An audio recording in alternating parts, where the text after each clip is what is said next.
Well, I don't know why the light decided to come on. Maybe it's dark in the garage. I'm pulling the vacuum on my hoses to pull all the air out, and I will purge this or break the vacuum with some R22. That's right, R22. And then we're going to go connect to the system and charge it. It's been, I don't know, I bet it's been about 6 years since I've had to put a little in there.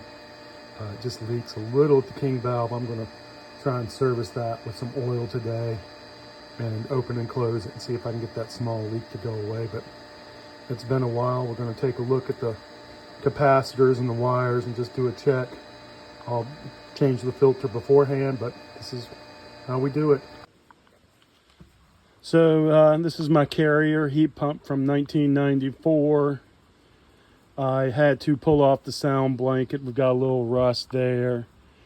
Capacitor wires look good. Compressor contactor. I'm going to have to replace this.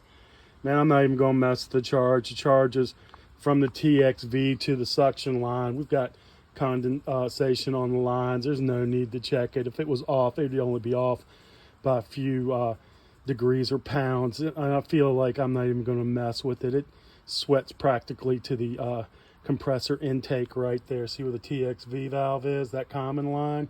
So I'm not even going to mess with it. We are going to put some Pour 15 over that, get a new contactor, probably polish it up and put some screws back in it, but this thing looks pretty good. I don't want to jinx it. So we're pretty good here. We're going to order a contactor.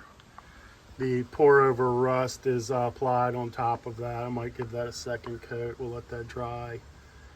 See how it looks, but that's pour over rust right there. That stuff works great. It's like Rust-Oleum on steroids.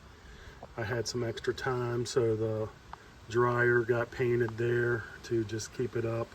Like I said, this thing's from 1994, man. I kind of want to keep it going for another year. Got a kid in college and another one that modified her car with a mailbox, so trying to save everything I can. When I button it up and finish, I'll give you guys a look at what it on the outside. All right, so PM work's done. Contactor needs to be replaced. We've got to put some screws in it, get those little clips right there. They're missing. Put a screw in here. This unit hasn't been bad. I know it's not the best looking unit, but they've got some scratches where they installed it way back when.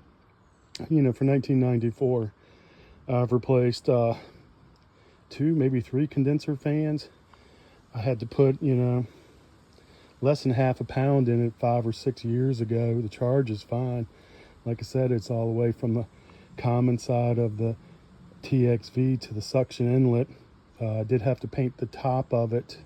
I don't know if you guys notice this insulation around here, man, but when I'm a smooth operator, man, I'm not gonna lie, you get the good and the bad here. I was pulling that sound blanket off with it running and thought I could make it, and took my eye off the ball just for a second, and this is what you get. Fine little pieces of insulation to make a simple job even simpler. So look, man, I've got to get back to some pouring. Wife thinks I'm working on the air condition, but I've got to re-pour that bar Cody stole. Coming after you, man. Can't have that ugly little anemic bar, dude. Anyway, hey man, thanks. Cody, good to see you back in the lab, hoss.